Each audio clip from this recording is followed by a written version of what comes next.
All right. Thank you for joining.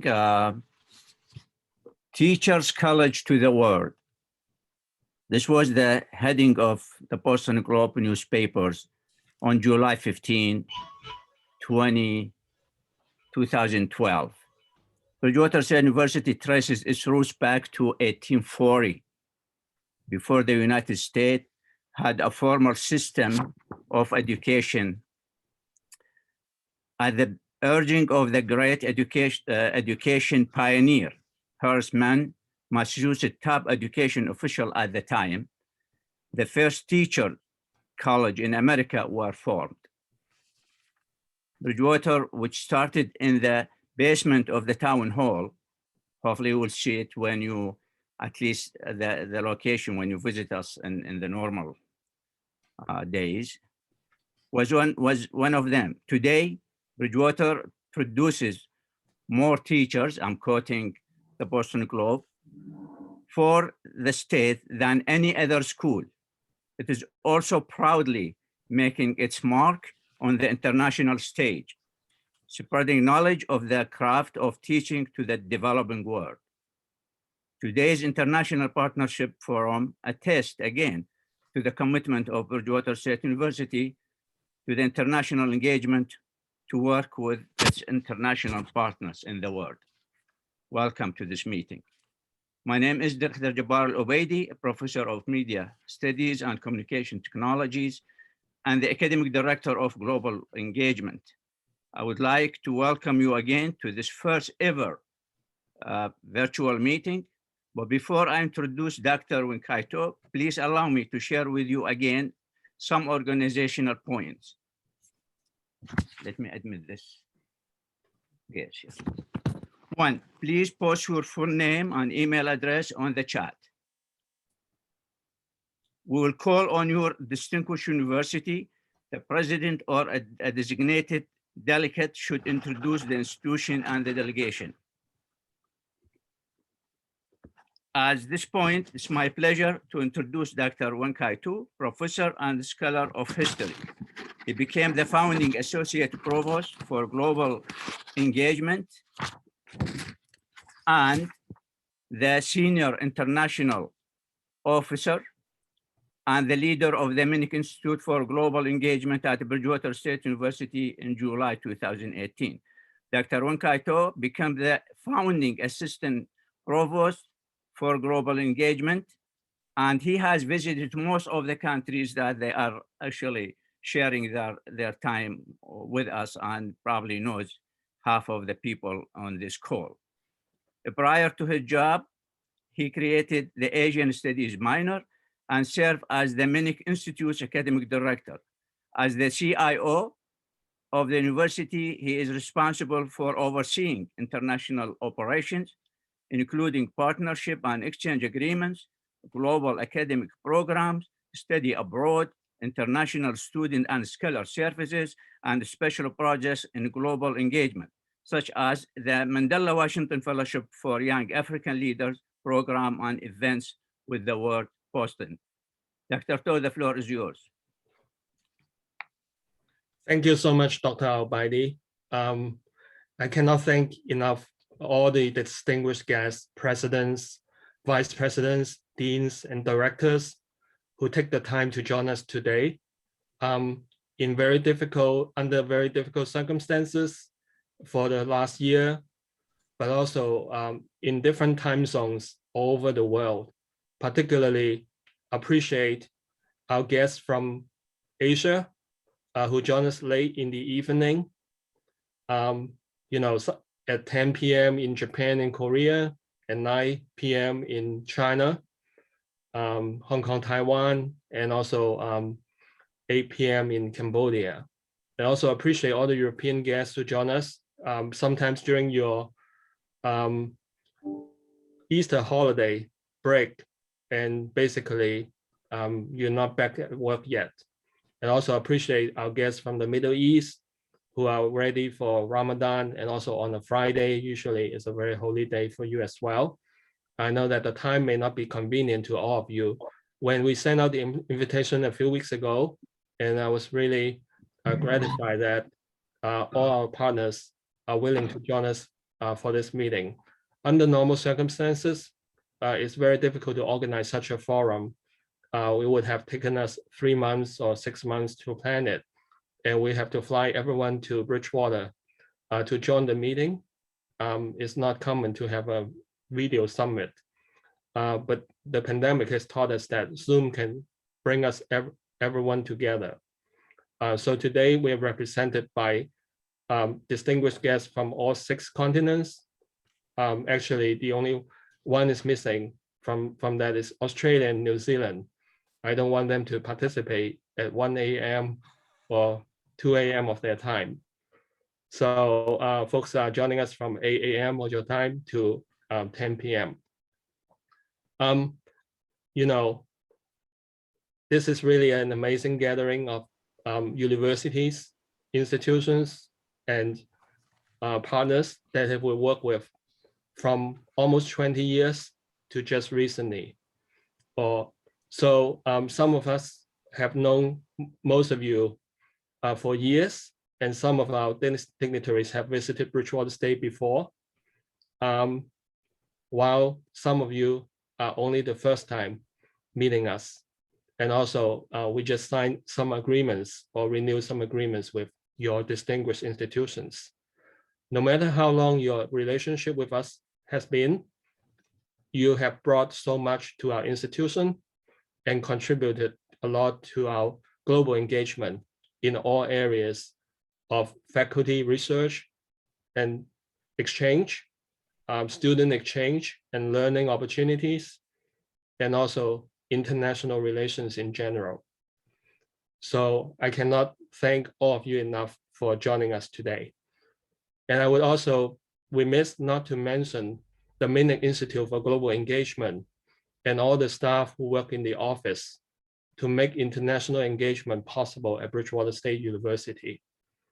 Dr. Jabbar Al-Baidi, as you have heard, is the academic director of global programs for the unit, and he's responsible for supporting curriculum development and faculty research and teaching and internationalize the campus. And he's joined by staff Susan Williams and Sasha Link. Our study abroad unit is led by Mr. Michael Sandy and his staff, Emma Lynch and Nevena Tedosik. Our International Student and Scholar Services unit is led by Ms. Jennifer Curry and with her staff, Mr. Justin Casey and Kristen Morrison. And there are also other student workers who have contributed a lot to our global engagement. So it's now my pleasure so for today's agenda, I wanted to just quickly show you what we're doing today.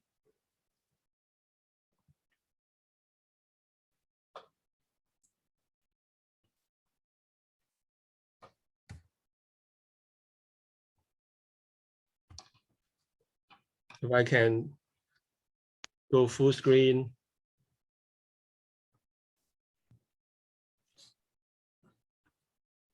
Again, we're joined by more than 30 institutions from about 20 countries from all over the world. So we'll have an opportunity for each institution to say a few words.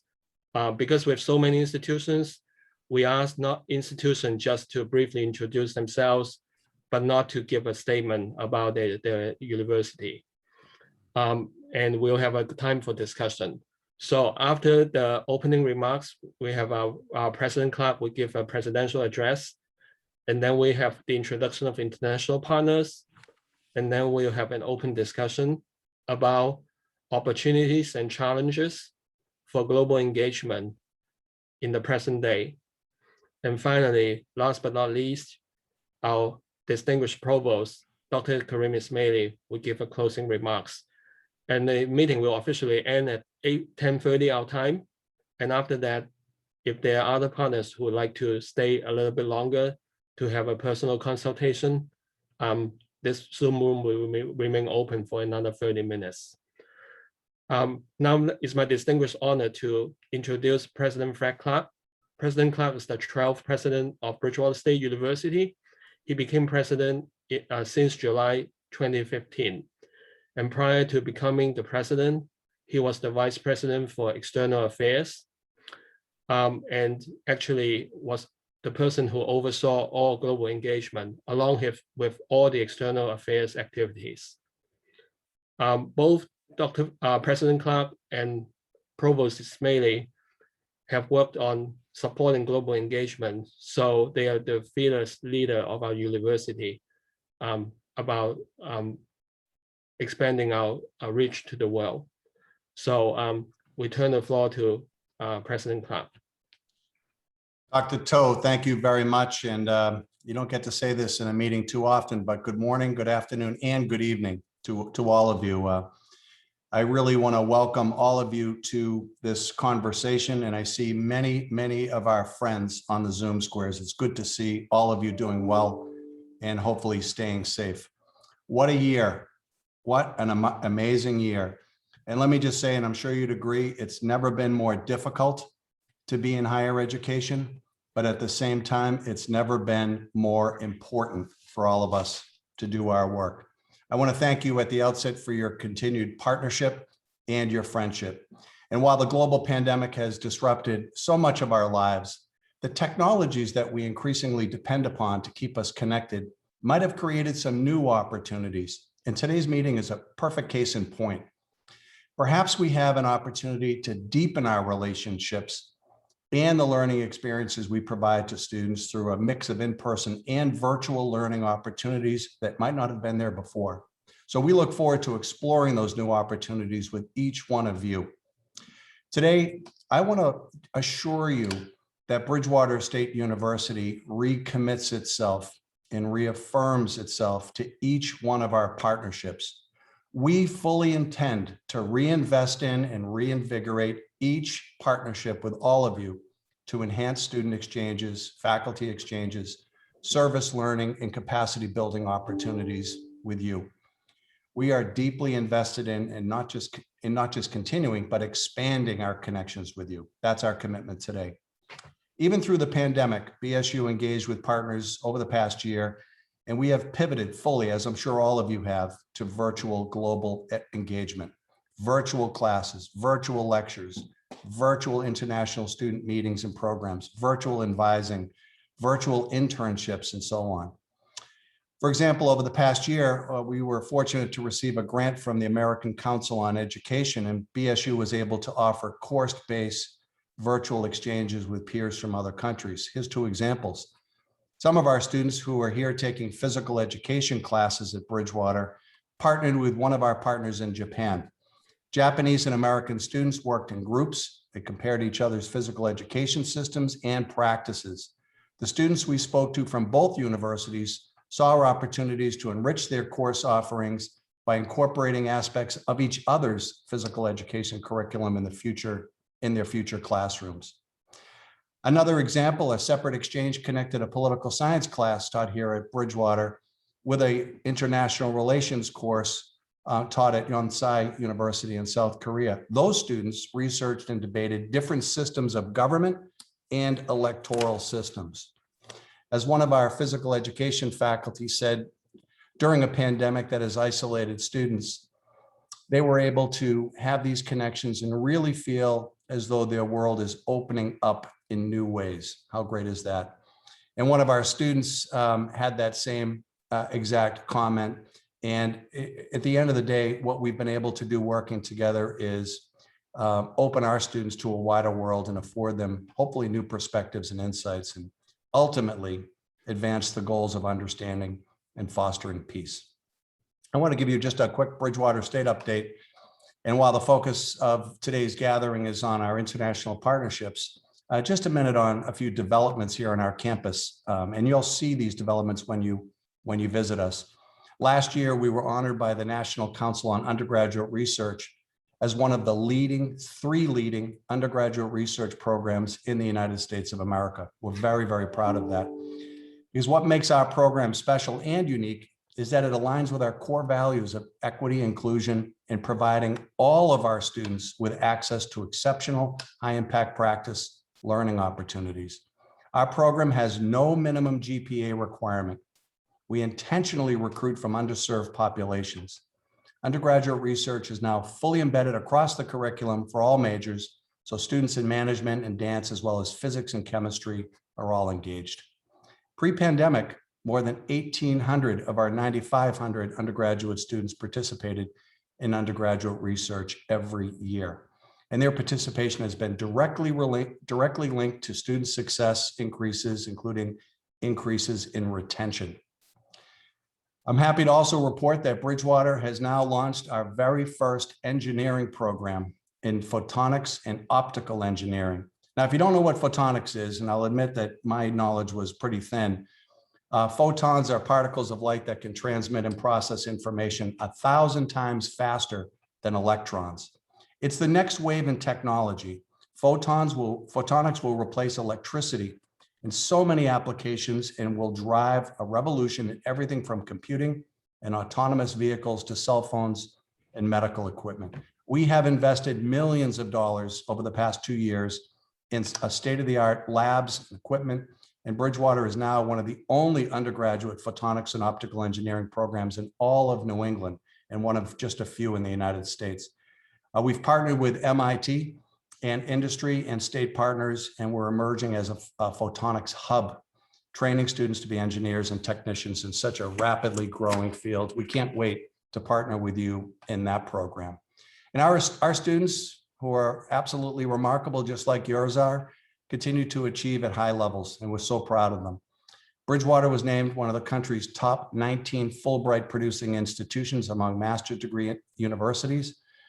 And just last week, we were notified that one of our students was selected as a Goldwater Scholar. And if you don't know what that is, it's the most prestigious and competitive undergraduate STEM scholarship in our country.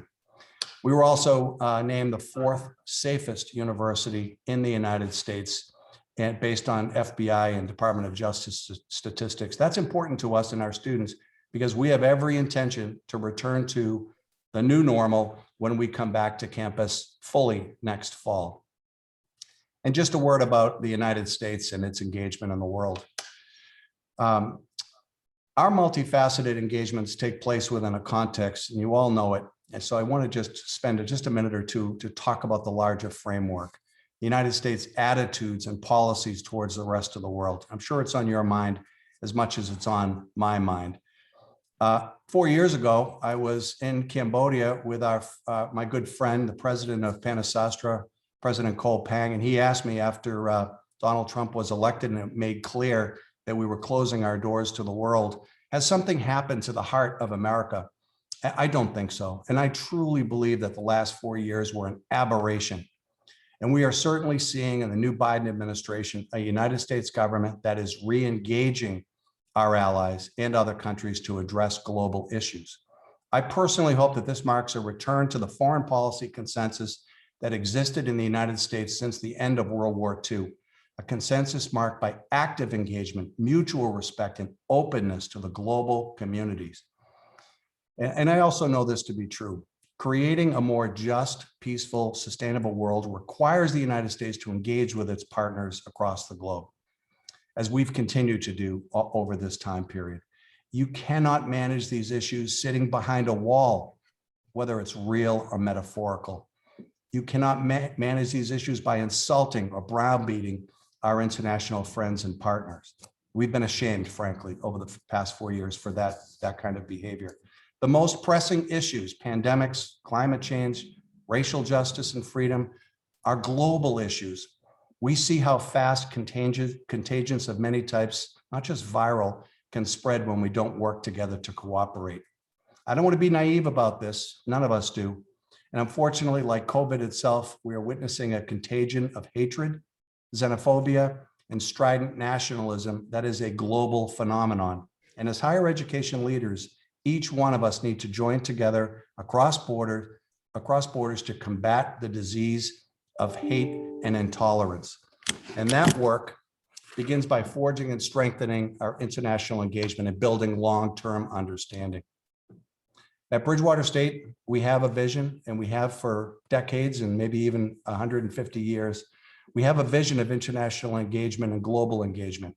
And that vision is carried out every single day by our leaders in the Minnick Institute for Global Engagement, by Provost Karim Ismaili, by Drs. Wing-Kai To, Dr. Jabbar El-Obeidi.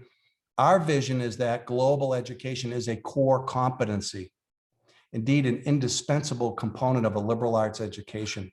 And in a world that is more diverse and highly interdependent, every BSU student needs to graduate with an awareness of the wider global community in which we all exist.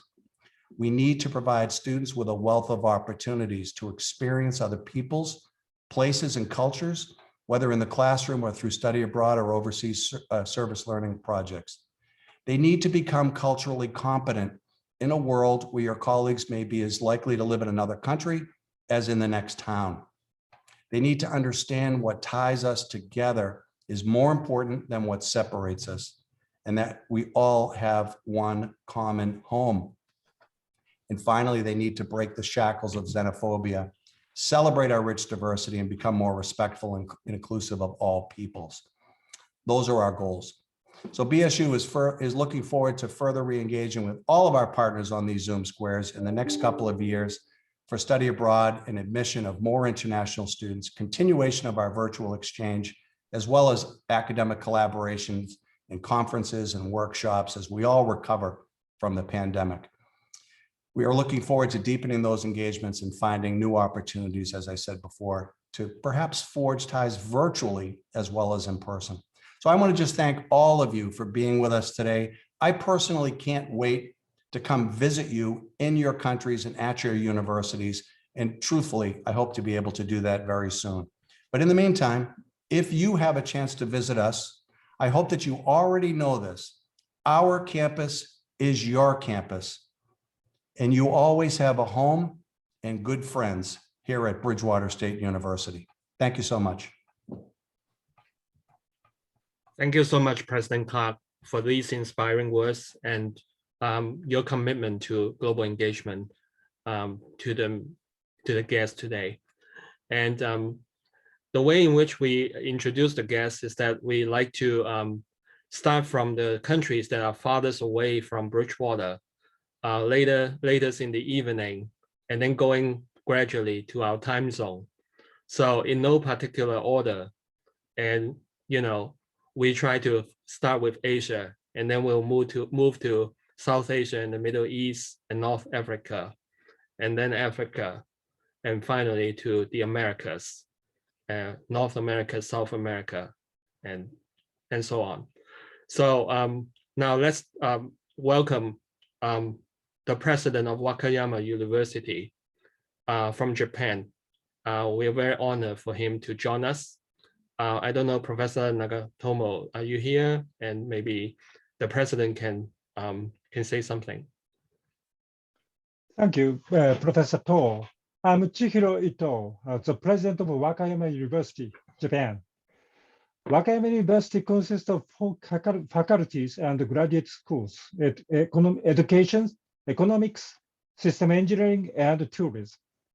And about 4,500 students have been enrolled. We have a relationship with Bridgewater State University since 2005. Based on the student exchange program, up to now, 14 students have had opportunity to study at BSU, and 8 BSU students studied at Wakayama University. We intended to expand the relation with BSU and the partner universities. As you know, the situation of the COVID-19 in Japan is so serious now. The pandemic of COVID-19 seriously affects the international connection of my university. In this forum, I would like to get a hint or chance to expand our international relations. Thank you. Thank you so much, President Ito. And I know that in just right close to Wakayama, we have Osaka in Kansai University. Yes, right. Yes, and Professor Ikeda, are you there from Yeah. Kansai University? I am here. Yes. Oh. Hi. Yeah, please introduce your university, please. Hi. Good morning, good afternoon, good evening, everybody. My name is Keiko Ikeda. I'm from Kansai University. It's located in Osaka. The background that I'm showing here is about a few days ago. Now the cherry blossoms are all gone, but I wanted to share with everybody how beautiful it was. I'm a vice director for a center called IIGE Institute for Innovative Global Education. We do online collaborative learning with overseas universities. But I have a video message from my director and also a vice president of the Kansai University as a message to everybody. So let me play that for you. Yeah, Just a I minute. allowed you to share already.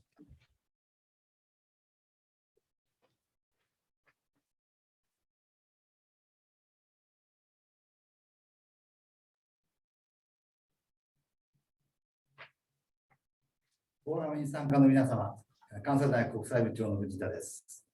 私ども関西大学は本日のフォーラムの趣旨と意義に深く賛同するものであります。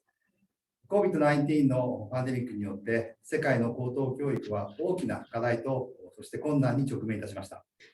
この1年間は全ての大学人がこの困難と戦いながら大学という場の意味について深く考察するそういう1年間であったと思っています。多くの大学人がICTの技術を活用して大学教育の新しい可能性を見出したことでもあったでしょう。その一つが大学というこの閉じられた空間を解き放つこと、特にそれを世界に向かって解き放つことであったろうと思います。それは単なる可能性ではなくて、もはや実際に手の届く現実になっていると私は思います。大学教育がこの新しいフェーズに移行する段階において、関西大学はそれに遅れることなく、皆様と共同してこの新しい教育の形を作り上げていきたいと思います。そのためには、国際的な強いパートナーシップが不可欠です。皆様と協力してこの新しい目標に向かって進んでいけたらと願っております。最後にこのフォーラムが実り大きいものになることを記念してスピーチといたします。Great, that's it for being. Thank you so much, Vice President Fujita and Professor Ikeda for introducing Kansai University. Also in Japan, we have Tokyo Gakugei University. I don't know if either Professor Suzuki or Professor Iwata are here. Hi. Hello. I'm Naoki Suzuki from Tokyo Gakugei University. I'm the coordinator of facilitating the partnership between BSU and TGU. Tokyo Gakugei University has only the Faculty of Education and has the largest teacher training course in Japan. Our university has about 6,000 students, including undergraduate students, master students, and doctoral students. Also, our university has 12 affiliated schools for student teaching. Our campus has a beautiful campus in the west of Tokyo. My university has 2 exchange programs with Bridgewater State University last academic year. So one was to introduce COIL program into my pedagogy of physical education course and to plan and implement lectures in collaboration with BSU. Secondly, I created a course with 8 faculty members from BSU, Michigan State University, State University of New York, and Central Washington University. So today, I hope that we can expand my network with you and create a new future initiative together. I look forward to working with you. Thank you. Thank you very much, Professor Suzuki. And we're staying at the same time zone and move to South Korea and invite President, Dean Kwan or Dean Lee. Are you there? Dean Kwan or Dean Lee? Hi, this is Osong Kwon.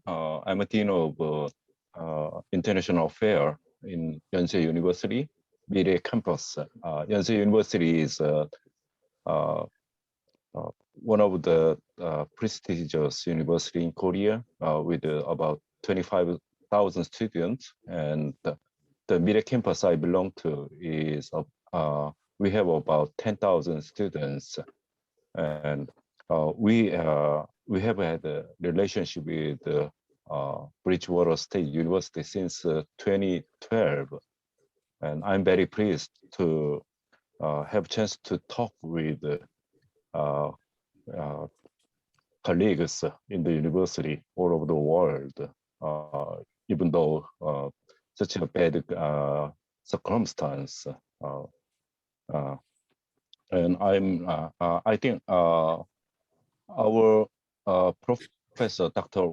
Park is somewhere around here, and I hope we can have a productive meeting tonight. Here is at about 10 p.m. So it's at tonight, and I'm very pleased to meet you in the online meeting. Thank you. Thank you so much, Ding Quan. We sent a lot of students to your distinguished university, indeed. Oh, yes, yes. Yes. So now from 10 p.m. we turn to 9 p.m. and invite our presidents from China, the Vice President Zhang or Dean Wu from Shanghai Normal University.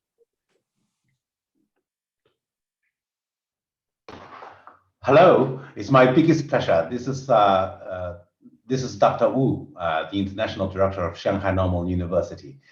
And very briefly, so Shanghai Normal University, the word normal might be misleading, but normal here in China means teacher training. So therefore, this university is basically a teacher training institution in China. But now, over the past 30 years, we have really transformed ourselves into a more comprehensive university, now covering all the Chinese way of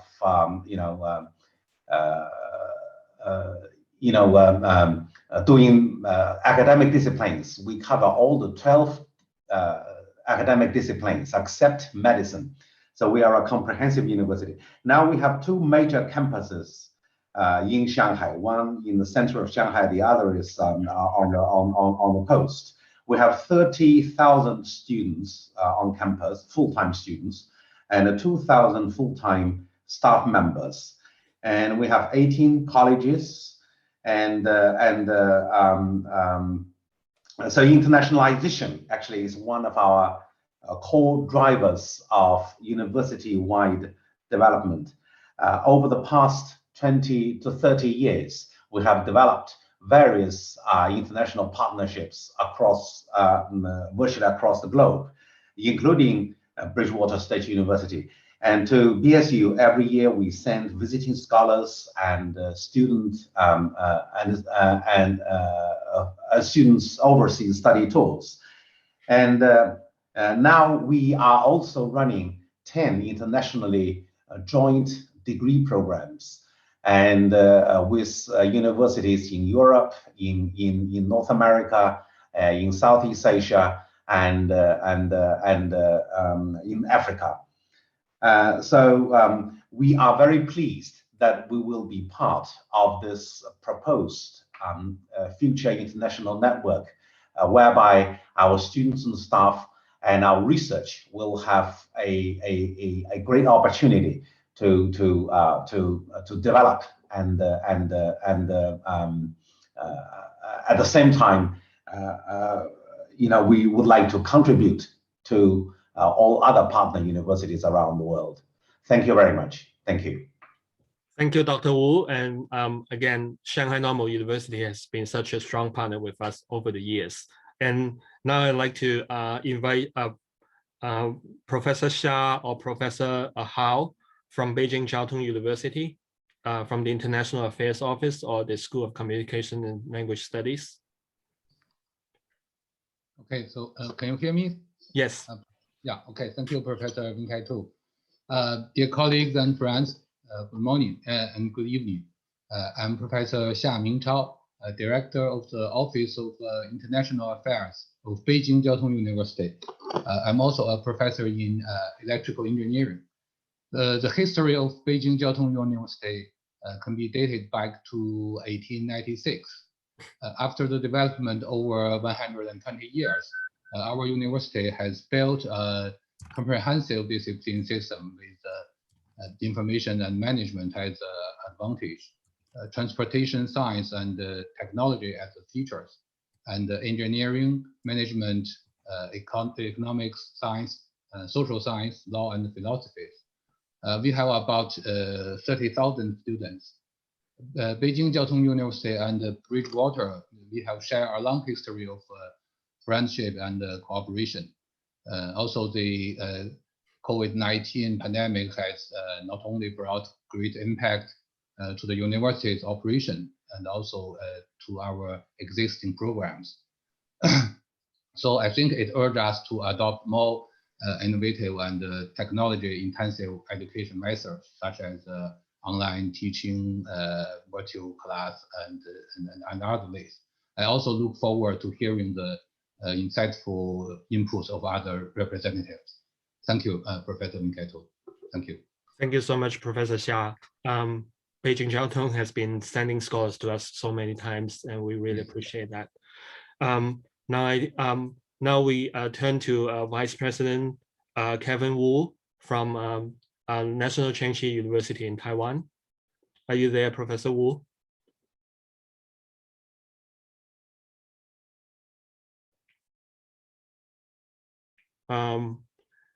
Do we have any representatives from Taiwan, National Chengchi University? Here. Yes. Right. Yes. Good evening and good morning, everyone. First, I would like to thank Bridgewater State University for holding this event. We have a long-term partnership with Bridgewater State University, and our students, they enjoy their stay in your university. So thank you for the partnership and for holding this event. Now I would like to briefly introduce our university to you. National Zhengzhi University. The word Zhengzhi is a literal translation of politics. So it means, so you may understand our university as Xiongpo, Taiwan. Okay. National Zhengzhi University was founded in 1927 and is one of the top 5 universities in Taiwan. There are 11 colleges in our university: liberal arts, science, social sciences, law, commerce, foreign language and literature, communication, international affairs, education, innovation, and we just established a new college, informatics, that is information studies. And recently for QS World University Rankings, we have many subjects that rank within top 100. So the performance in academic field is quite outstanding. And our business school is the first one in Taiwan to be accredited with both AACSB and AQUIS.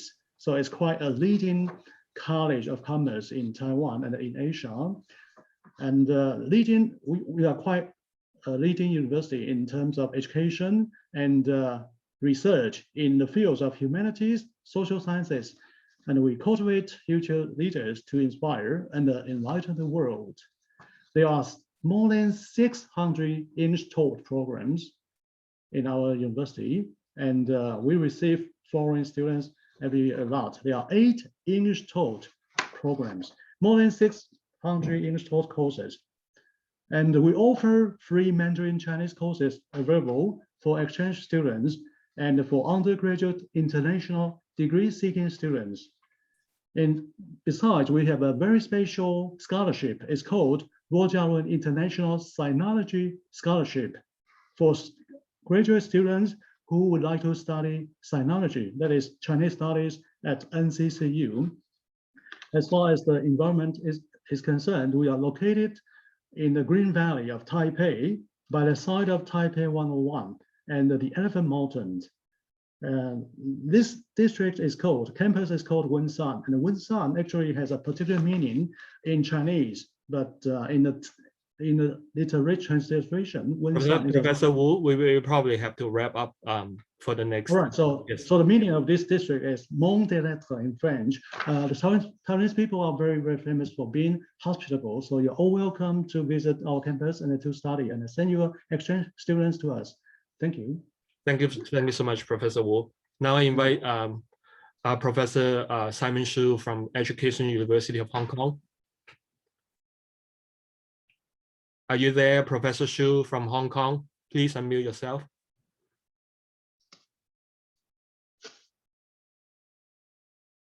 If Simon Shu from Education University of Hong Kong is not here, we can turn to 8 p.m. now. it's my honor to welcome our distinguished delegation from Cambodia, especially our old friend, President Ko Peng, and also Mr. Long Kim Heng, and also Professor Shui Shuneng. I don't know, President Ko Peng or Mr. Long, are you there? Please, it's your turn. Okay, yes. Thank you so much, Dr. Mengkaito. It is a great honor to meet you again in this difficult moment of the world. I wish to pay my great respect and gratitude to President Clark and all the presidents of the university who joined here tonight. We have been very close friends and with BSU for more than 10 years. And we have, even though at this moment, we have normally 3 or 4 or 5 students per year, but this time we was able to get only 1. So she's just arrived several months ago and she's doing great over there. Our students, when they return, they're much better, and now they're all in the graduate program, either with our university or outside in the US or in Australia. Due to limited time, I just thank you so much for your support, Dr. Mengkaito and Dr. Clark. We wish if we can meet again, and I think our contract, our agreement will be expired in October. I hope by then we can fly to see you in the US. I would like to make a very short call to every one of us as university president to focus our attention on promoting peace and support each other across the world, either in the area of education or in any other social or assistances, because some countries are in very bad shape. Cambodia is not much better than any other country. We are in the same situation. So we would like to send our message to cultivate loving kindness and compassion, and with a lot of spirit of forgiveness and tolerance, and most of all, to give each other hope, especially to our young generation for hope. And thank you so much for organizing this meeting. Thank you so much, President Ko Peng. We really appreciate your comments. And I send my best wishes to all the partners and all the people in the world to be happy. In Cambodia, we are celebrating our New Year. So Happy New Year to all. Thank you. Happy New Year to you indeed. Next week is the New Year. So now it's my colleague, Dr. Jabbar, we introduce colleagues from South Asia and the MENA region. Thank you, Dr. To. Well, I want to just echo what our president said. Our campus is your campus. I have heard this 2 days ago, and we're going to really continue working around this beautiful 5 words, I believe. And for Cambodia, yes, you are in the mind and the heart, and we will, of course, renew the partnership. We are proud of our partnership with Cambodia. In India, I see my friend, Professor Ravi, BK Ravi. I don't know if the president is there, so please. Yeah, Vice Chancellor is here. Yes, so please go ahead and introduce yourself and the university. We have actually signed a partnership with Bangalore University just last year. And my friend, Dr. Wankaito was there in India. So the floor is yours, sir. Yeah, good evening to all of you. I'm very happy that Bangalore University has been part of Bridgewater State University. You know, Bangalore University is one of the biggest universities in Asia with 3 lakh students and more than 1,000 colleges.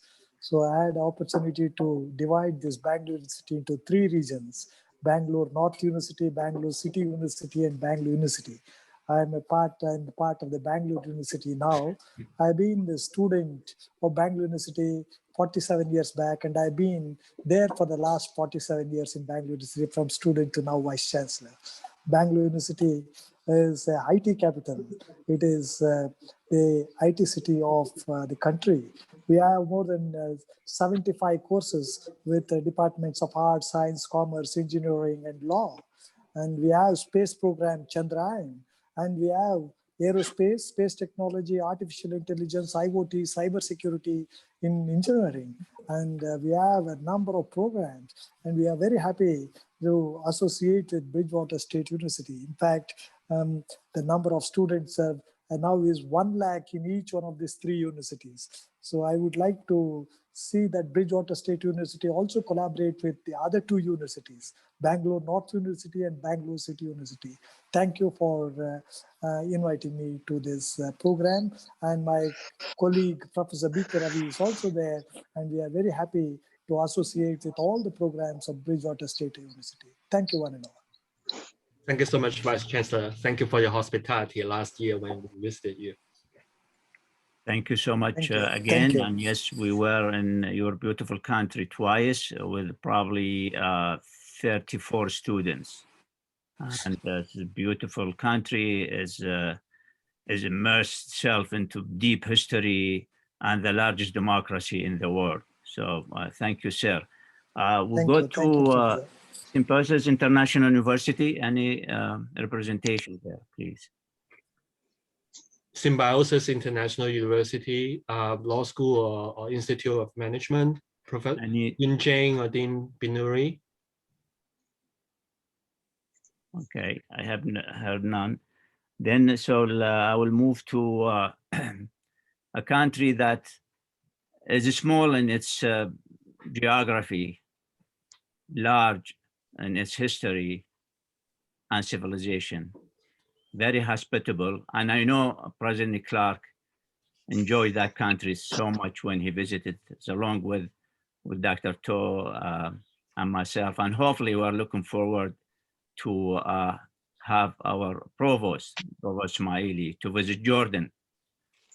We have 2 incredible agreements with Yarmouk University, which is the 2nd largest university in Jordan, and with Tafila Technical University, which is in south of Amman. We have signed 2 agreements with these 2 district universities in 2006. We sent 17 students, graduate students from Bridgewater State University to Tafila Technical University.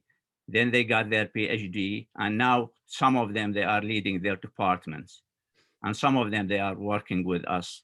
We sent really hundreds of students there over the years since 2006. And for Yarmouk University, I know we had 7 alumni, and we have 2 students now from Yarmouk University, and they hosted in Yarmouk University, our students to learn Arabic in their beautiful Arabic Center for non-English speaking.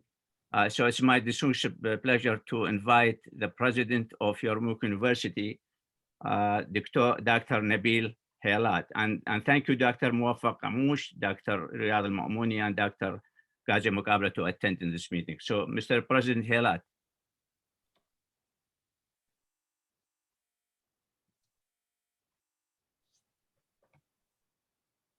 Or any delegate from Yarmouk University, please.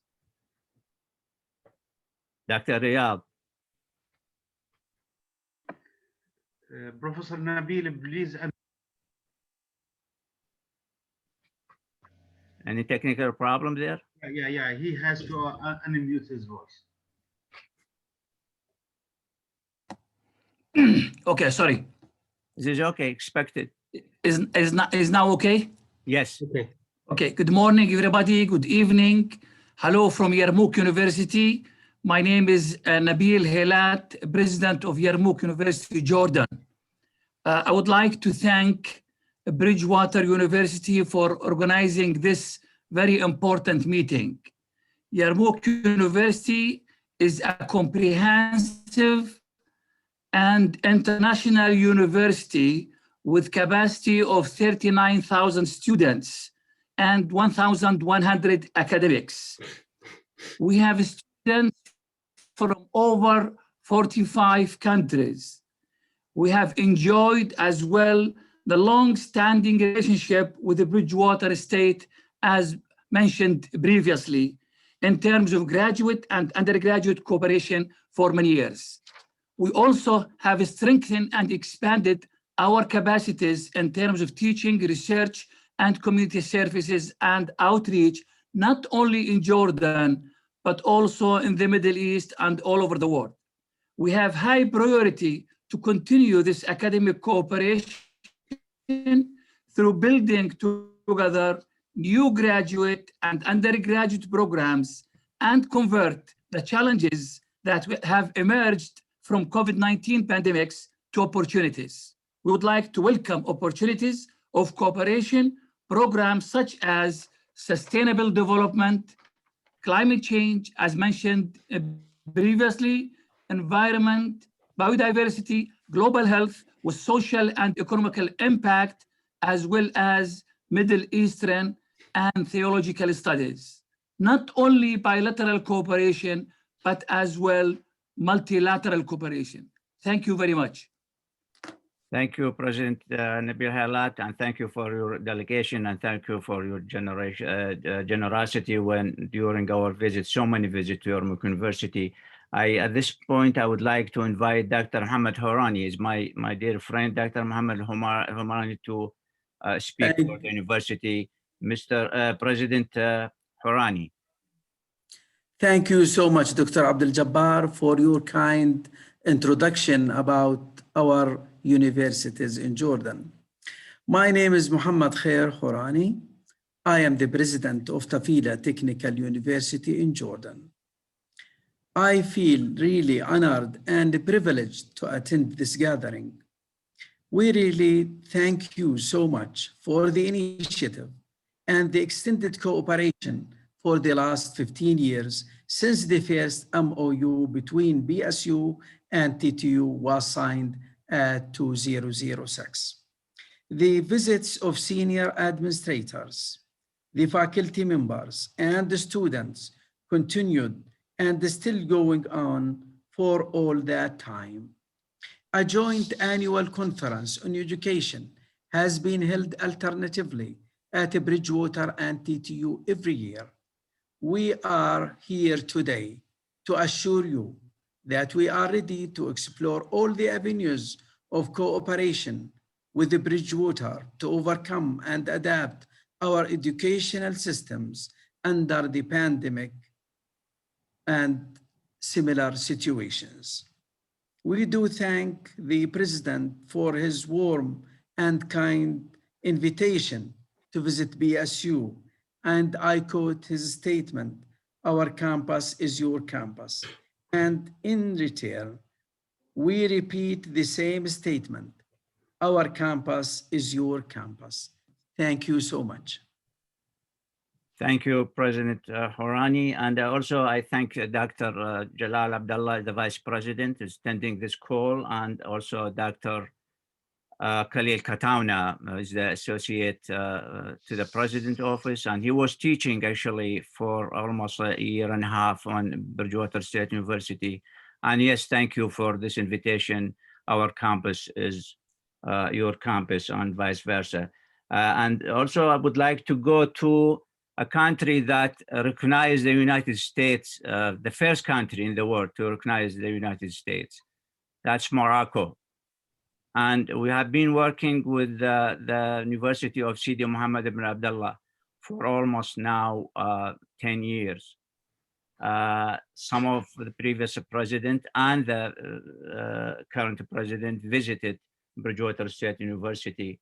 Our president, President Fred Clark, visited that FAS and the university. We are very proud of our relationship with Sidi Mohammed. And I would like to invite the president to speak. Mohammed Radwan, please. Thank you very much, Professor Al-Ubaidi. I am Professor Brahim Akdim, Vice President of the University Sidi Mohammed bin Abdullah in Fez, Morocco. It's my pleasure to participate to this international meeting. Thanks for Professor Al-Ubaidi and Professor Wing Kai Tu for organizing this important event. I would like to express our sincere motivation and volunteer to participate to this global academic and research activities exchange that will open perspectives to strengthen the collaboration between many universities, mainly Bridgewater, but other universities too. There is the University Sidi Mohammed bin Abdullah in Fez, as you know, is a big university, which is multidisciplinary with about 90,000 students, approximately 1,700 professors, and we have among us about 1,600 foreign students working in different levels in baccalaureate and masters and doctorate. You know that the University Sidi Mohammed bin Abdullah is trying to be classified at the international level, and alhamdulillah, it was classified in Times Higher Education University ranking as the first in Morocco, and at the 800th place in the international ranking level. I hope the pandemic will stop to permit us to give us the opportunity to invite you, all of you, to visit Fez. Fez, you know, is the cultural capital of Morocco, and it's a historic city that played a major role in the Middle Age, but it still is functional today in the Medina. So welcome in Fez, welcome in the campus of our university, and thank you very much for this initiative. Thank you, Mr. Vice President Barham Akdam, and our warm regards to President Radwan Rabot, and also to Dean Buzlafa, the Dean of Law School. At this point, I would invite Dr. To introduce the other group, please. Yes, so now we move to European countries, and it's such a large continent, so I'm not going to follow time zone here. And I wanted to invite Vice President Nina Dikhamjima or Mr. Salomi Binasfili from Ilia State in Georgia. Hello, I'm Salome Bilanishvili from Ilia State University. Nice to meet you and have the possibility to greet you all today. I'm the head of International Relations Office, and today I represent the university, Ilia State University from Tbilisi, Georgia. Actually, we just signed the agreement for collaboration with Bridgewater State University very recently. And we'll be focusing our cooperation in the field of science, technology, and engineering.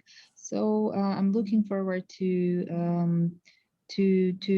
making a better connection with your university and having successful partnership in the future.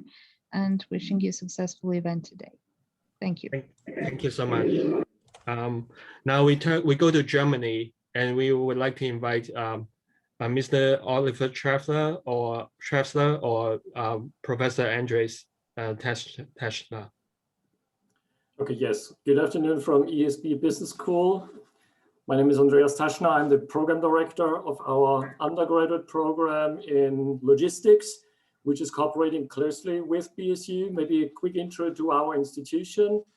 ESB Business School is one of 5 schools here at Reutlingen University, which is a public university in the southwest of Germany, a very strong manufacturing region. As many of you might know, actually the headquarters of some very well-known multinational companies are close to our campus, such as Daimler, Porsche, Bosch. So this also shows the industrial corporations that we are actually following here at ESB Business School. The university has approximately 5,500 students, so a rather small university by international standards. With ESB Business School being the biggest school, we host approximately 2,400, 2,500 students. ESB has received ASESB accreditation in 2019, roughly 2 years ago. Today, we are fortunate to be the main cooperation partner of BSU, although the cooperation originally started out many years ago with our School of Textiles and Design, actually. Today, ESB and BSU, they do not only engage in student exchange, but we've also had the opportunity to welcome visiting lecturers from BSU, from the College of Business here with us in Germany. And we've also hosted student groups from BSU twice during their study trips to Europe, to Germany. And I'm sure we will find even more opportunities to collaborate in the future. Thank you so much for having us with us today. Thank you. Now I turn to Switzerland with Zurich Teacher University, and I don't know whether Frederica would speak or Professor Prusi. Michael? Yes, I can start. I can say something. Hello, everybody. It's my great pleasure and my great honor to represent Zurich University of Teacher Education here. This is a relatively young institution. We exist since 2002. We're the biggest institution of its kind in Switzerland with more than 4,000 students and more than 20,000 participants in continuing education. I'm the head of the subject-specific master programs and also involved in teaching as a professor of English literature. And it's a great honor that we regularly have students from BSU, but there Friederike can say more because she's the head of our international office. Thank you. Thank you so much. Thank you for inviting us to your forum. It's nice to meet you all and so many, and to see finally faces from all the different continents, which is something that we really miss at the moment, meeting people and seeing other faces, sitting at home all the time. I'm the head of the international office. I oversee the agreements, student exchanges, and also faculty exchange. We try to promote internationalization of the curriculum, also looking into possibilities of virtual exchanges and summer schools and all that.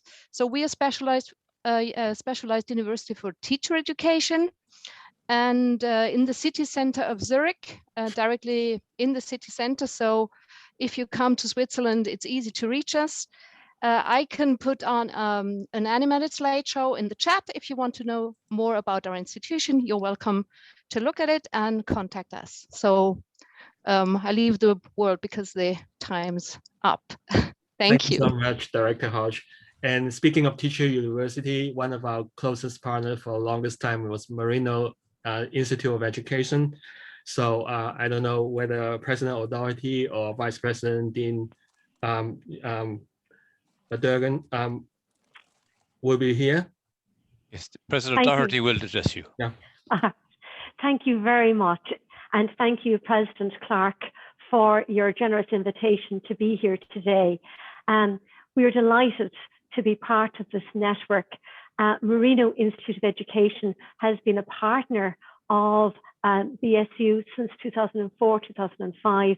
and my colleague Jean would have been there at the time, Vice President Jean Megan, at the time when the first Memorandum of Understanding was signed. We are a small teacher education college in Dublin. That's an associated college of Trinity College Dublin. And over the last 15 plus years, we've been accepting students from BSU to our college and for enable them to take some placements here in our schools. We are really delighted to be part of this network and looking forward to engaging more with the colleagues across the network, both from a point of view of student and staff exchange, but also research and maybe some projects. So thank you very much for being with us today. I'll ask Jean, and I'm also joined by my colleague Judy Richtle, who also oversees our international placements, who might want to say a word. Jean. Thank you, Teresa. And we just mindful of the time, just to reiterate, we are very, very proud to be associated with Bridgewater State University. Our agreement goes back to some very good colleagues of Wing Kai and President Clark. That's first of all President Dana Fowler-Maria, who was there first, and then there was of course Dr. Ed Minnock, who was an institute, a huge part of developing the links between ourselves and Bridgewater State University, and indeed both Jerry Thornell and John Marvell. So we're delighted that this has been an agreement and an association with Bridgewater State College, as it was at the start, now Bridgewater State University, for almost 20 years at this stage. Thank you very much. Thank you so much, Jean. It's really great to work with you. Now let's turn to Mike Sandy. Would you like to introduce some of our study abroad partners in particular? Yes, thank you, Dr. Cho. I'm honored to welcome Natalie Cunningham from Manchester Metropolitan University. Thank you, Mike, and thank you everybody for inviting me today. So my name is Natalie Cunningham, Head of Student Mobility at Manchester Metropolitan University. I am just putting into the chat about us. We are a comprehensive university with 36,000 students and very, very similar to Bridgewater State University. And we're proud partners of Bridgewater State University through student exchange for, Mike, I think it's nearly 30 years. Dating back to the early 1990s. And we've had a very successful Erasmus Plus student and staff mobility arrangement and cooperation. And so thank you very much for inviting me today. And we're very, very interested and excited for what the future may bring.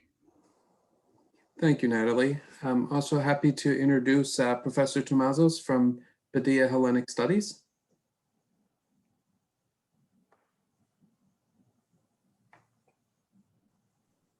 Are you there? Yes. Thank you, Mike. I'd like to say that we are very proud to be affiliated with Bridgewater State University. We are a small program for students interested to go for studies in Greece.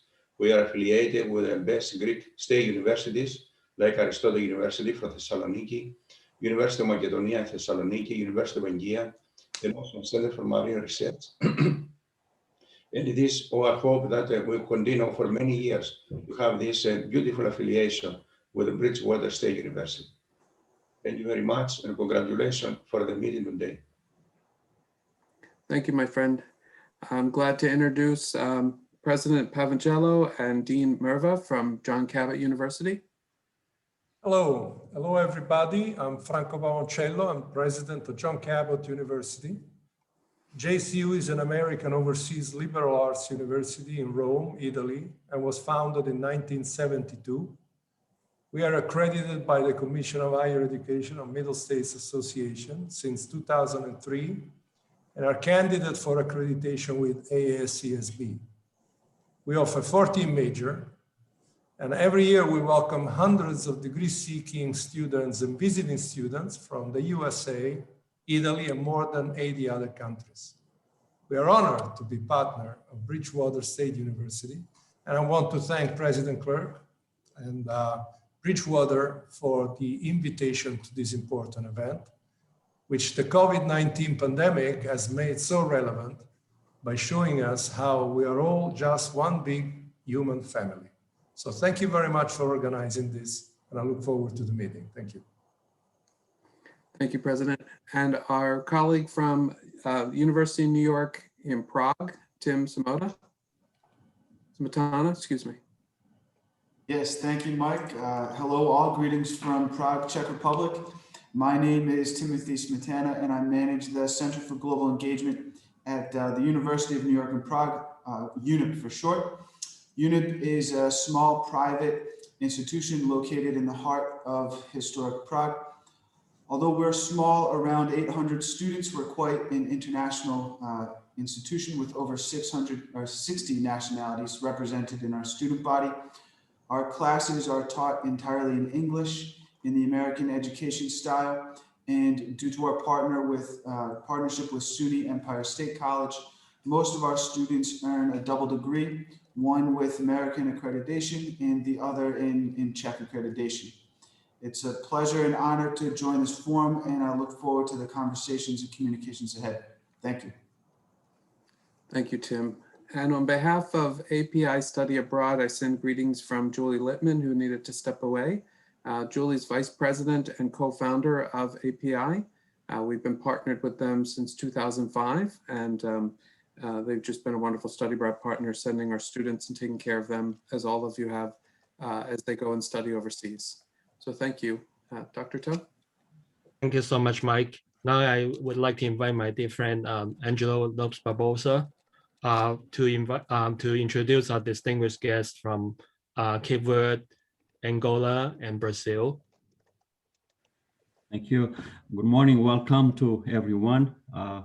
Just to let this important network to know that Bridgewater has a long-standing relationship with Cape Verde, a small nation in the Atlantic, based on a true relationship based in the trust capacity building, which is very important and represents the value of the institution.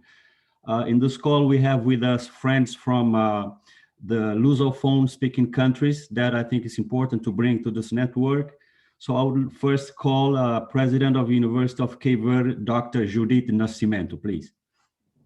Thank you very much. I would like to start by greeting President Fred Clark and all colleagues from USA and Cape Verde. And also would like to greet each of the colleagues from different countries who participated in this meeting. Wishing you a lot of health. My university is the largest of and the most prestigious university in Cape Verde. In our country, we have 10 higher education institutions, and UNICV concentrates more than 42% of the students of higher education in Cape Verde. We develop teaching, research, and the university extension and transfer in almost all scientific areas, namely science and technology, engineering, health science, agronomy, and environment, business and governance, education science, sports, and others. UNICV integrates 22 networks of higher education institutions in the world and has a partnership with 173 institutions worldwide, among which 131 are universities and similar institutions.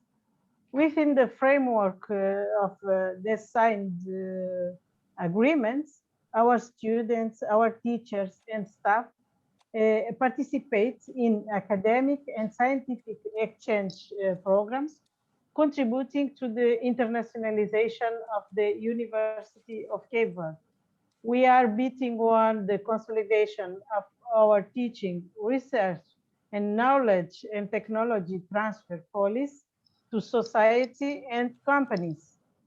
The COVID-19 pandemic has accelerated the digitization of the UNICV, which currently works on the hybrid model, e-learning. And in this moment is automating all process and all procedures. Our partnership with BSU is very rich and long. We have developed exchange programs of teachers, students, and staff. We training.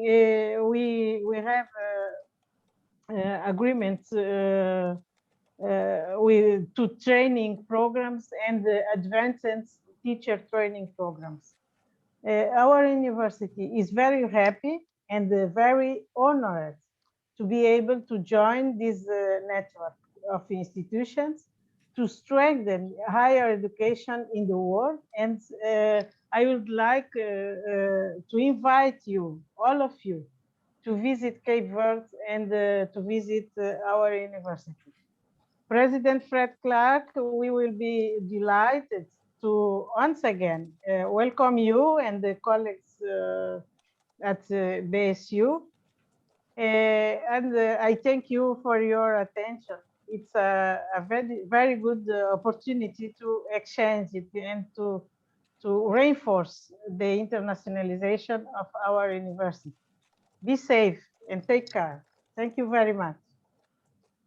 Thank you, President Judith. Now I will move right away to the Institute for Leadership in Cape Verde. We have with us the Executive Director, Indira Pires, please. Hello, everyone. All protocol observed. My name is Indira Pires, and I am the Executive Director of the Pedro Pires Institute for Leadership. And I have with me Jolita Fialho, board member of IPP. Our mission is focused to preserve the living legacy of Pedro Pires. He's a freedom fighter, former Prime Minister of Cape Verde, and former president. As I say, is focused to preserve the living legacy of Pedro Pires as a model for leadership and patriotism through a presidential library, leadership training, and strategic dialogue. We support current and future leaders to advance social, economic, and political transformation in their communities and through Cape Verde and African Portuguese-speaking countries. I would like to share with you the link of the Institute in our chat. And I would like to say that IPP and BSU have a 7-year partnership providing a leadership training program to young Cape Verdeans through an annual summer leadership program. And finally, I must say that BSU is one of our main partner, and we are happy and thankful to be invited for this meeting. And I would like to reinforce that despite current challenge, we would like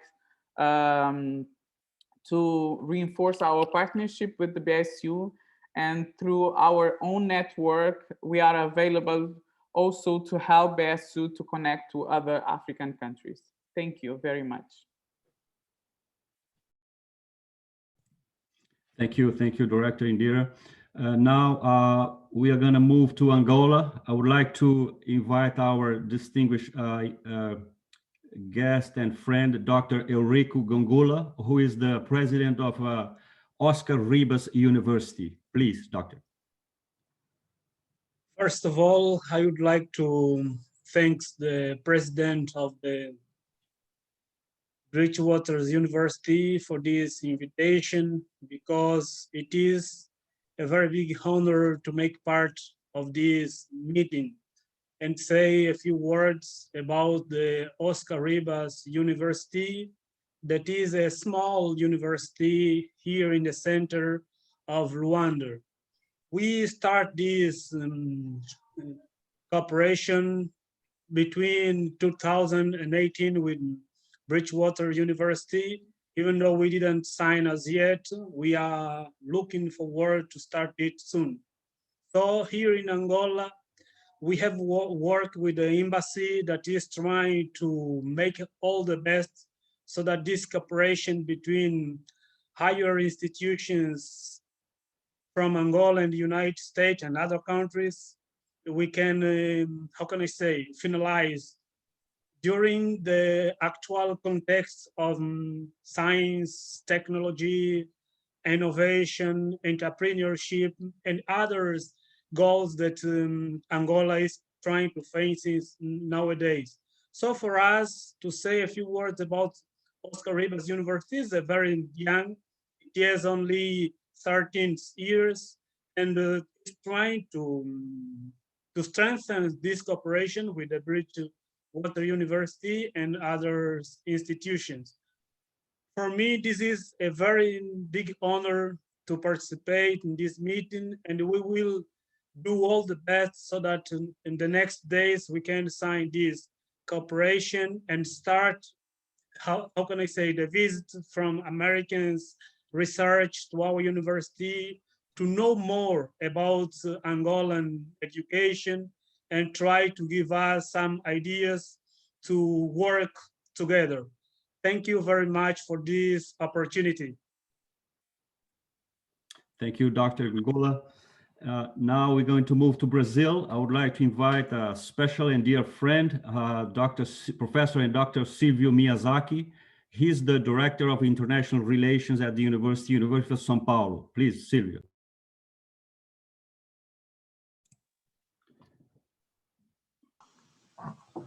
Hello, everyone. Thank you very much for the invitation. I'd like to introduce you our university, University of São Paulo in Brazil. University of São Paulo is a public, comprehensive and research-oriented university with about 9,000 students and 6,000 faculties. The University of São Paulo has 42 schools, more than 300 undergraduate courses, and about 250 graduate programs. The University of São Paulo has 7 campuses, and the main campus you can see in my background. It's here. It's a huge campus, our main campus, and well, and I'd like to thank you again for this kind opportunity to introduce our university. Thank you very much. Thank you, Dr. Silvio. Winkai, I will pass to you. Thank you, Angelo. I think we have the Americas, that's not just Portuguese, but Brazil, but Spanish-speaking countries, and also North America as well. So the last 2 partners I'd like to introduce is actually, Jen, are you there? Would you mind to, really talk about the national exchange and Acadia University, please? Sure, Winkai. I'm sorry, I'm remiss. I don't have the list of our participants who were able to join us today. So if there is somebody from Acadia University who would like to speak, I would welcome that, please. Thank you. Sure. Thank you. My name is Michael Holmes. I look after the international admissions at Acadia, and I also take care of the undergraduate exchange program. And I'll just tell you a little bit about Acadia. We are a very small, primarily undergraduate liberal arts university. We were founded in 1838. We're located in the beautiful Annapolis Valley in Nova Scotia on the east coast of Canada. We have about 3,500 students, most of whom are undergraduate, although we do offer graduate programs as well. We're very happy to be exploring a brand new partnership with Bridgewater State University as well. And I would finally like to say I'm very pleased to represent Acadia today and to meet and speak with all of you. Wonderful, thank you. And our colleagues from the National University of Colombia? Hello. Thank you, President Clark and Dr. Winkai To and Dr. Samuel Serna. My name is Juan Camilo Restrepo. I am the Vice President of the National University of Colombia in Medellin. Also, I am PhD in Material Science and professor at the same university. The National University of Colombia is the biggest and most important state university in our country. We have 9 branches around the country. The main branch is in Bogota, where the president, Professor Dolly Montoya, is the president now. She is the first woman as president in 154 years. The National University was founded in 1867. We have 65,000 students. And if you let me for a minute, I want to introduce Professor Mauricio Osorio, our Dean of Science School. Thank you.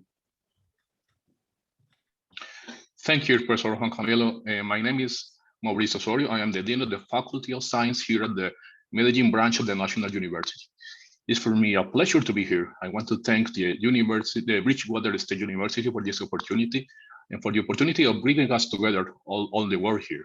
The Faculty of Science is very similar to the College of Science at the Bridgewater State University. And we have something in common. One of our former students is now professor at Bridgewater State University. So that was the opportunity that we found to establish some kind of relationship, some kind of agreement between our two faculties.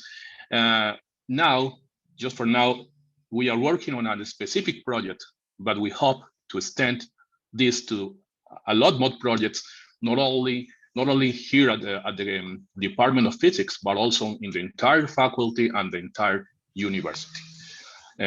So again, I want to thank you for this opportunity.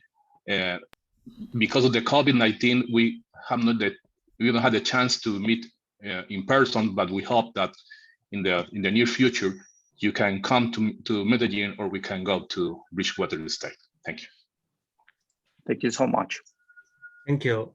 I'm sorry, because of the time constraints, we'll ask Provost Ismaili to say something first.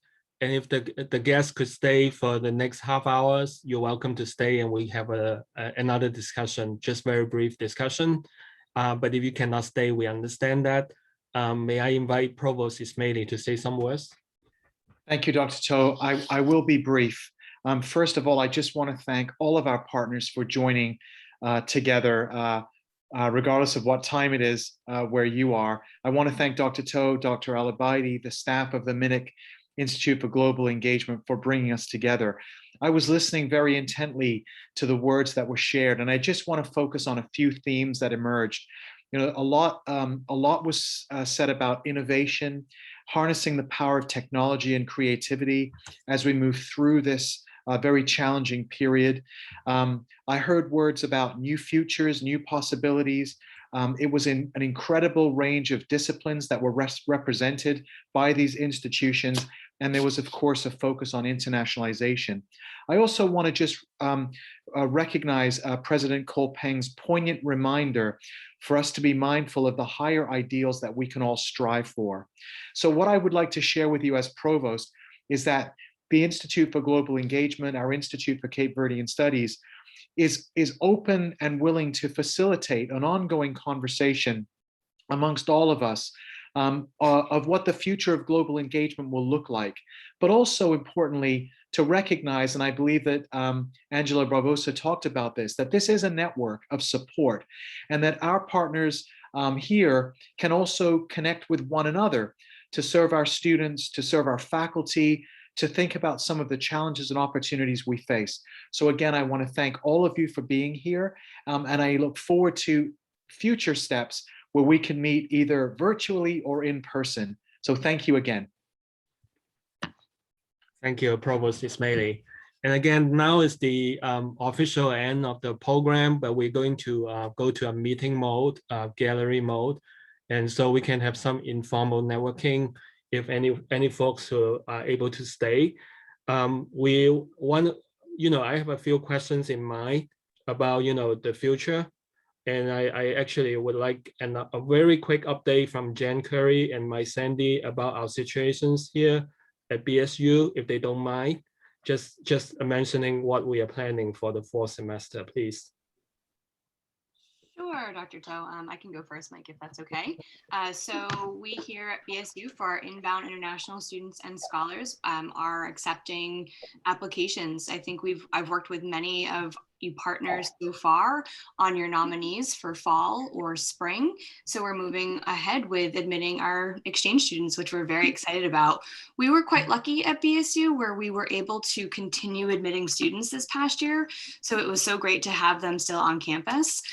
So most of our services are up and running. Residence halls are at capacity for within COVID restriction guidelines. If anyone has any questions around safety protocols, we have a wonderful COVID dashboard, which I can put the link to in the chat afterwards. But if any of your students or scholars have any questions, that is of course what I'm here for, and my staff as well. For scholar applications, we're working with Dr. Toe. If you have any faculty who are interested in exchange, those are on a case-by-case basis. And I think we're looking at increasing the number of in-person classes for our international students for the fall. So that's exciting. So we're very happy to welcome them on campus in the fall. Thank you so much, Jen. I don't know, Mike, if you can give an update. Thank you, and thank you, everybody. We appreciate your time today. We are looking at sending students out on study abroad in limited capacities as early as fall semester, as safety and travel restrictions allow. And then we do anticipate that spring 22, we will be sending students out to more countries as your restrictions lift and we're able to send students out. I'm very happy to say that we have a lot of students who are ready to go. They're signing up and waiting on tentative lists. So we look forward to the physical mobility picking up on the next academic year. Thank you. Thank you, Mike. I don't know, Jabbar, you have a couple of updates about conferences you're working with the other universities or collaborators? Thank you. Yeah, so we have the International Conference on Education and Digital. That will be held virtually on June 8 and 9.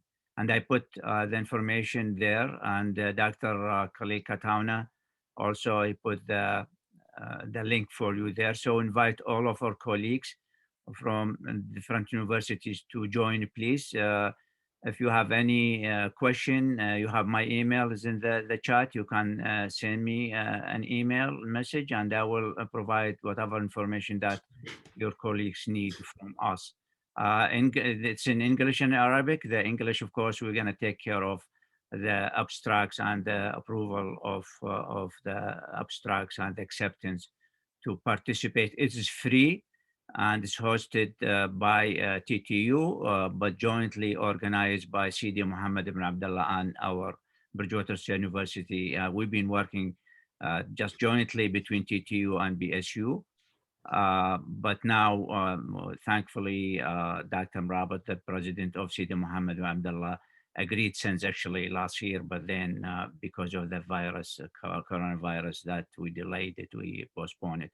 So 3 universities altogether. We hope to the other university join next year.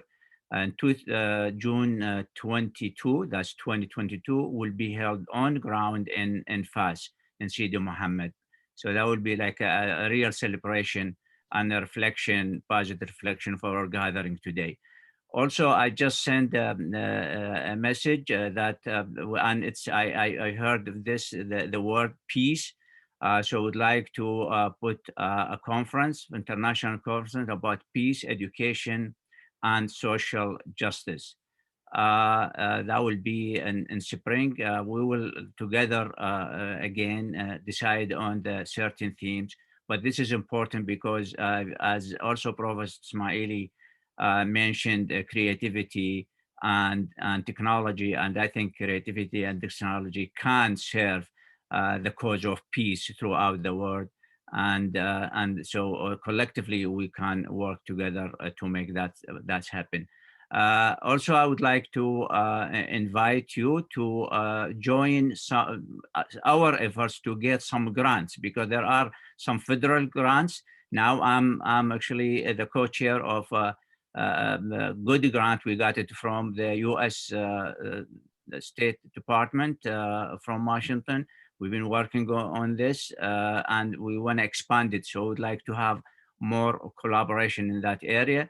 And also the grants from the European Union. Now they have an opportunity for the US institution or universities to join. So I think through your work, we can join with you. And these are the three things that I wanted to share with you. We are honored and pleased to have you with us on this call, and hopefully we will continue to do so. Thank you. Before we open up for some further comments from all the distinguished guests, I just wanted to again give an sort of an update about that. You know, we have all these short-term programs with some of the countries who are here. Sometimes we have faculty-led courses to take students there.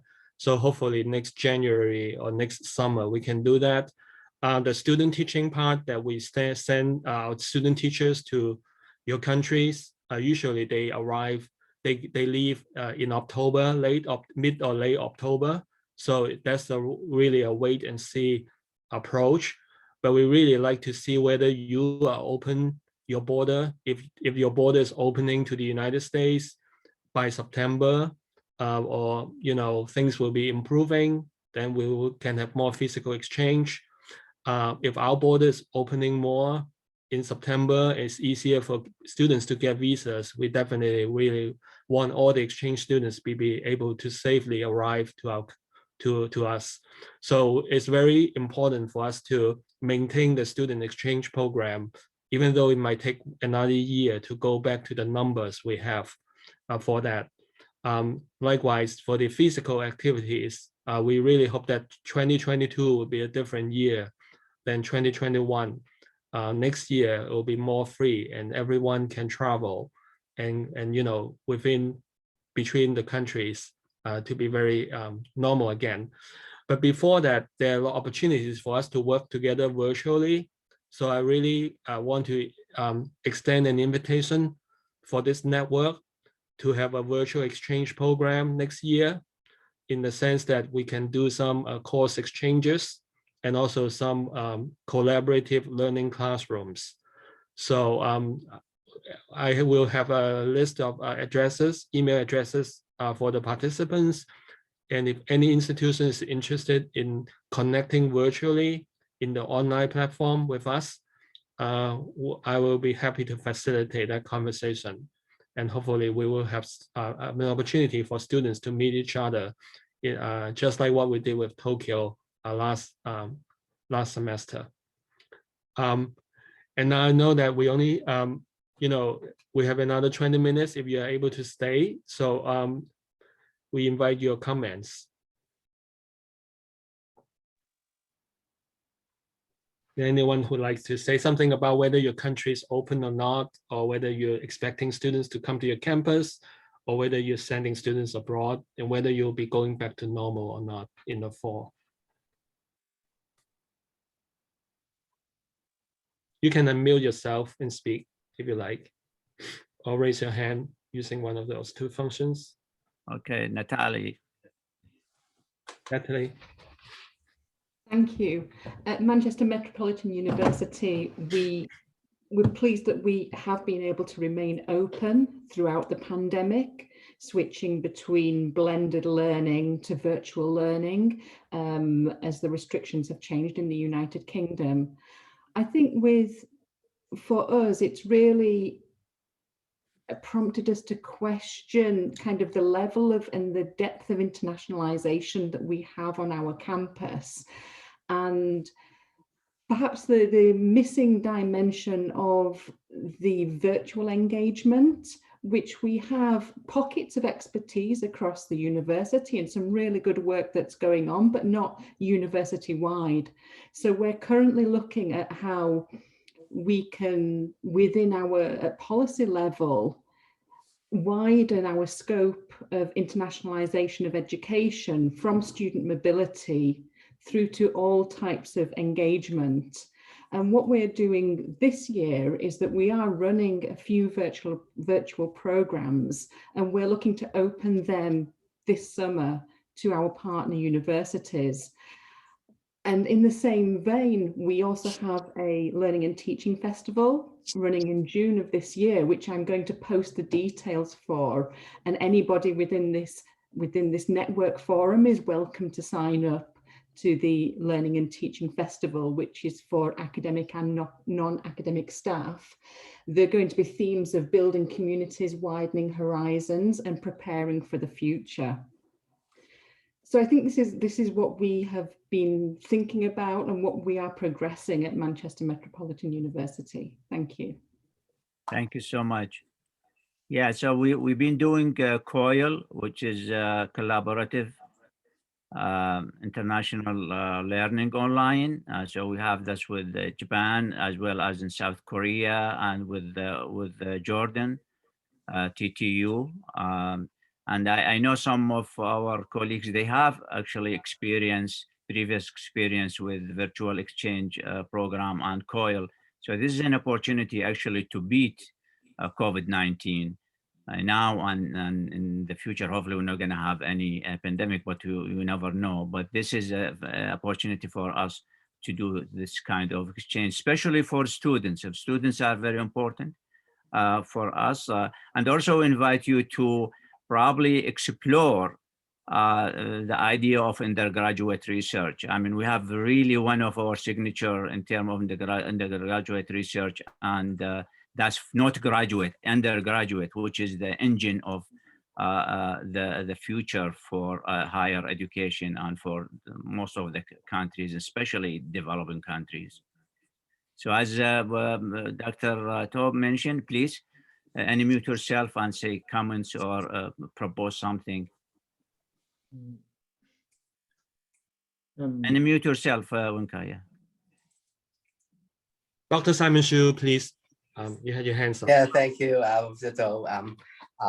Unfortunately, just now there was a little bit of technical problem with turns to introduce our university. I am Simon Xu from Hong Kong, the Education University of Hong Kong. And actually today I would really like to express our gratitude and thanks for Bridgewater State U for organizing such an opportunity so that we can share our common views and exchange of our ideas in terms of pandemic. And over the past 10 years, we have so many students going to Bridgewater State U, and we receive so many students from your side. And in this particular situation, I would like to hear a little bit views from our counterparts worldwide and see how you assess your effectiveness of organizing virtual exchanges. Actually, we know that our counterparts worldwide are doing a lot to provide alternative ways for our students or staff to exchange under such circumstances. So I would be interested in hearing a bit more on our effectiveness and students' preference if they have a choice. Because for the coming semester, we are prepared to launch a physical one whenever the situation allows. But still, we don't know what circumstances would be, and we have got to make ourselves ready if borders are still under control or something. And thank you again. Would anyone like to respond to the question or raise another question, please? Or comment?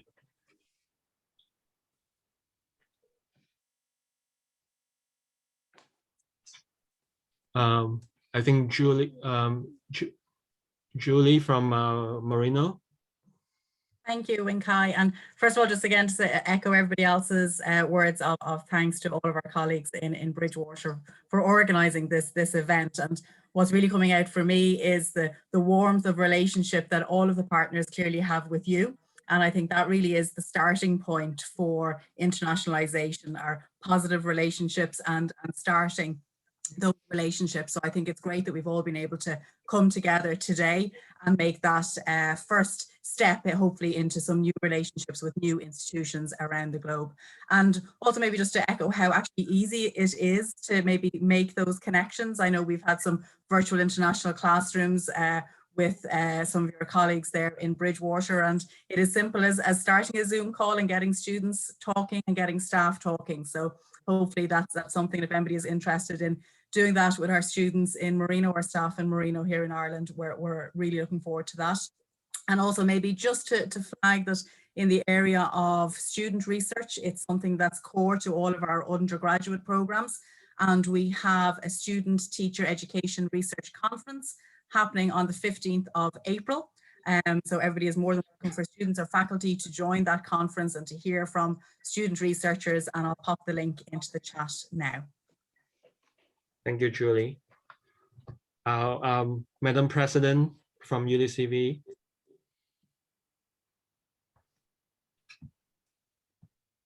Thank you very much. Unfortunately, I will have to disconnect because I will have other appointments now. I hope you can contact us to discuss exchange programs. The University of Cape is interested in receiving presidents, students, and in academic and scientific programs. We will, you will all be welcome to Cape Verde and to our university.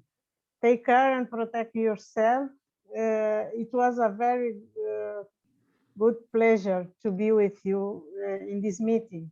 Thank you very much, President Fred Clark and all of the staff of BSU for this opportunity. Goodbye and thank you very much. Thank you. Be safe. You too. Anyone else want to jump? I think the Angola, we didn't have Angola to represent, to introduce themselves. So I'd like to invite President Gongula to introduce the, we only met last year, and please introduce yourself and your university, please. Okay, thanks a lot. Thanks a lot for this great opportunity. I'm Eurico Wongo Gungula, the president of the Oscar Ribas University, a small private university located here in the center of Rwanda that is trying to do his work regarding to research, teaching process, high quality standards, and the main aims nowadays is to establish a very good partnership with Bridgewater University in order to invite your research to visit Angola and give us or share your experience in order to give this as a big result for the embassy of the United States of America that have been doing a very good work so that we can take advantage of this cooperation between this initiative. Unfortunately, when this pandemic situation comes, every project that we already had last year in Washington was broken. So we are very happy to restart this project and work together and other institutions that are in this meeting. For the Oscar Ribas University, we have many courses related to social science, humanity, and engineering. So we are hoping to learn with you, and we give the invitations to all of you to visit this university when you consider that is possible. The borders until now are closed, but maybe next 3 months or less we'll open our borders and we will travel to another or around the world. While we wait this, how can I say, this opportunity to meet personally, we can continue working together so that the presence of American institution in Angola can, how can I say, have a real presence. Because to be honest, until now we have less cooperation with American institutions, and that is the big point that we are trying to do with Bridgewater University and other institutions that are interested in to strengthen this cooperation with Africa. Thank you very much for this opportunity. Thank you so much. Dr. Khalil Katauna, Assistant to the President TTTU, Tafila Technical University, Jordan. Well, thank you, Dr. Jabbar. Thank you, Dr. Winkai. Special hello to Dr. Fred Clark. I missed you. A long time, no communications. Well, really, I feel touched today of this amazing event. Thank you for organizing it, Dr. Jabbar and BSU Force. Well, I want to just, I have a lot of emotions actually to talk about BSU and to the partnership that bond us together. I am Dr. Khalil Qatauni, Assistant President for Academic Planning, Development and Quality Assurance, Tafila Technical University. As a scholar who contributed to the partnership since its beginning in 2006. 1 year after our foundation, I was fortunate to visit Bridgewater State University in 2007 for a year as a visiting scholar.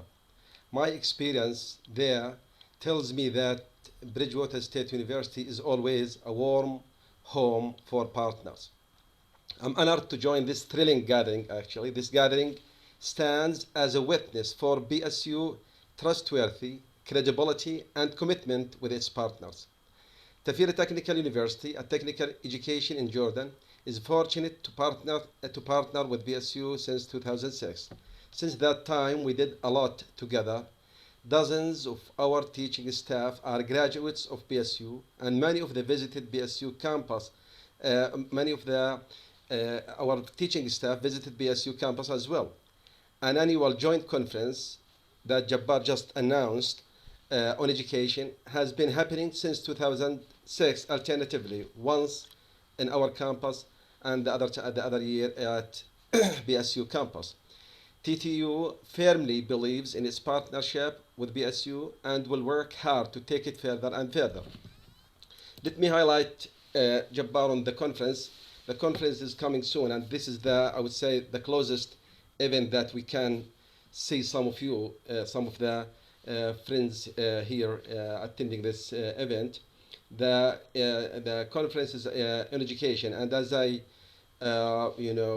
witnessed that there are many partners around the world, in Europe especially, they are specialized in education, and their institutions are key in developing education in their countries. So the conference is an opportunity for all of us to gather and share ideas about developing education.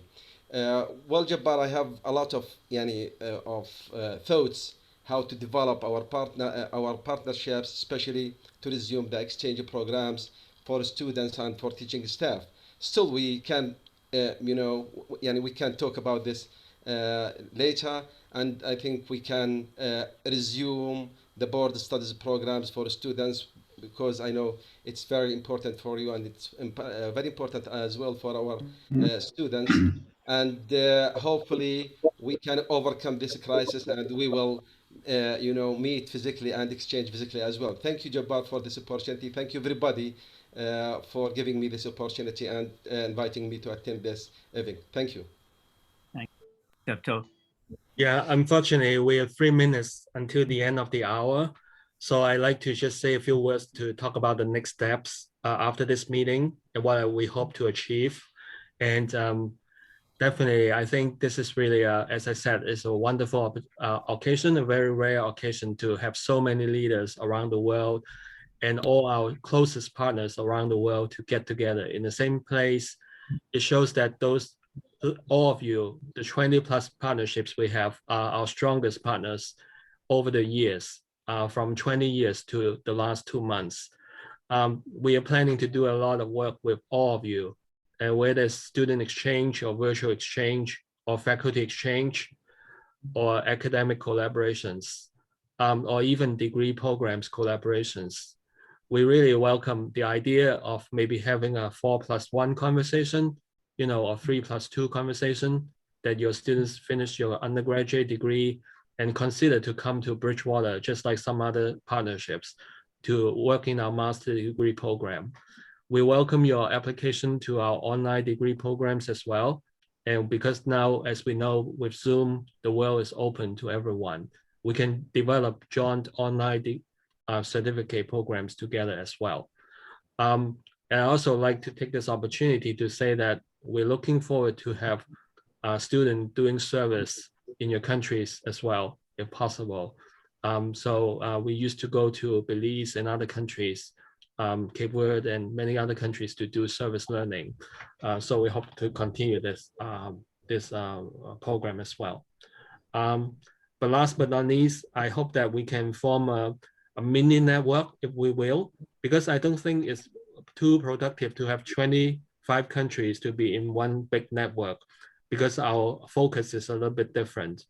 So maybe we can focus on certain types of networks. If there are universities that are interested in focusing on virtual exchange, and we can develop virtual exchange collaborations together among our universities. If there are universities that are interested in focusing on teacher training or teacher education, we can form a smaller network for teacher education. On the other hand, there are universities that focus on STEM education, like science and technology. We are already doing a grant application with Colombia right now, so we can focus on STEM education or STEM science and technology as well. So these are just some of the ideas that we can focus on: education, science and technology, academic conferences, virtual exchange, and other types of student travel.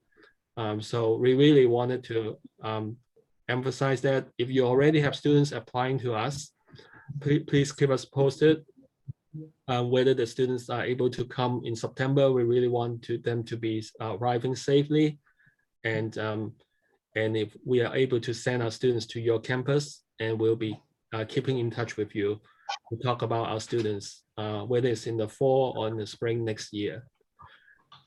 So again, on behalf of Bridgewater State University and my colleagues, Jabbar, Mike and Jen, thank you so much, presidents, vice presidents, deans and directors, and professors for joining us today. So please keep in touch. I'd like to get you an email list of all the participants next week. It was just a little bit too difficult for me to scramble all the names and the emails. So I hope to compile this list, so then we can really have an international network of collaborations. And we will share the recordings with you just in a few days. And so again, thank you so much, and be safe and take care of yourself and take care of each other. Thank you. Thank you so much. Good night, everyone in Asia. And thank you very much. Night. Yes. Thank you. See you later. Bye. Thank you very much.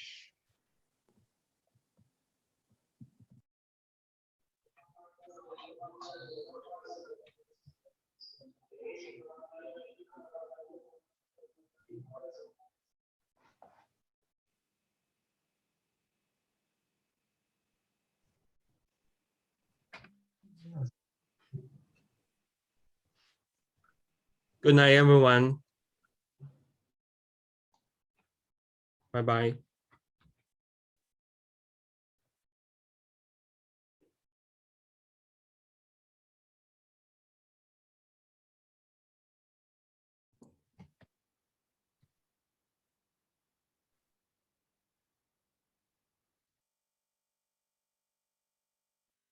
Some people were away from the desk, so I'm going to sign off now. Angelo. Okay, Wenkai, thank you so much. Well done. Bye-bye. Thanks. Bye.